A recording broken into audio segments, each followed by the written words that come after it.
কুমিল্লায় র্যাবের অভিযানে ৭৬ কেজি গাঁজাসহ ২ জন মাদক ব্যবসায়ী গ্রেপ্তার। কুমিল্লা ব্যুরো চিফ মোহাম্মদ মাইনুদ্দিনের রিপোর্টে থাকছে বিস্তারিত। কুমিল্লা ভারত সীমান্তবর্তী হয় এখানে প্রতিনিয়ত বাড়ছে মাদক সেবন ও বিক্রেতার সংখ্যা। র্যাব প্রতিষ্ঠালগ্ন থেকে সমাজের বিভিন্ন অপরাধের উৎস উদ্ঘাটন, অপরাধীদের গ্রেপ্তার, আইনশৃঙ্খলা সামগ্রিক উন্নয়নে নিরলসভাবে কাজ করে যাচ্ছে। তারই অংশ হিসেবে বিশেষ আভিযানিক দল গোপন সংবাদের ভিত্তিতে কুমিল্লা জেলার ব্রাহ্মণপাড়া থানাধীন বাগড়া এলাকায় মাদক বিরোধী অভিযান পরিচালনা করে।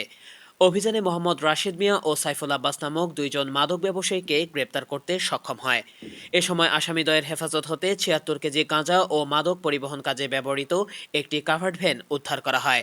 প্রাথমিক অনুসন্ধানে জানা যায়, গ্রেপ্তারকৃত আসামি মোহাম্মদ রাশেদ মিয়া সুনামগঞ্জ জেলার দোয়ারাবাজার থানার আলমখালী গ্রামের মৃত মনির হোসেনের ছেলে এবং সাইফুল আব্বাস চট্টগ্রাম জেলার কর্ণফুলী জেলার দুহিনকুল গ্রামের আলী আব্বাস টিটুর ছেলে। আসামিদ্বয়কে জিজ্ঞাসাবাদে আরও জানা যায় যে তারা দীর্ঘদিন ধরে জব্দকৃত কাভার্ড ভ্যান ব্যবহার করে কুমিল্লার সীমান্তবর্তী এলাকা হতে মাদকদ্রব্য গাঁজা সংগ্রহ করে সুনামগঞ্জ, চট্টগ্রাম, কুমিল্লা জেলায় মাদক ব্যবসায়ী ও মাদক সেবীদের নিকট পাইকারি ও খুচরা মূল্যে বিক্রয় করে আসছে। এদিকে র্যাবের অধিনায়ক মাহমুদুল হাসান জানান, মাদকের মতো সামাজিক ব্যাধির বিরুদ্ধে আমাদের অভিযান অব্যাহত থাকবে। গ্রেপ্তারকৃত আসামিদ্বয়ের বিরুদ্ধে আইনানুগ ব্যবস্থা গ্রহণ প্রক্রিয়াধীন।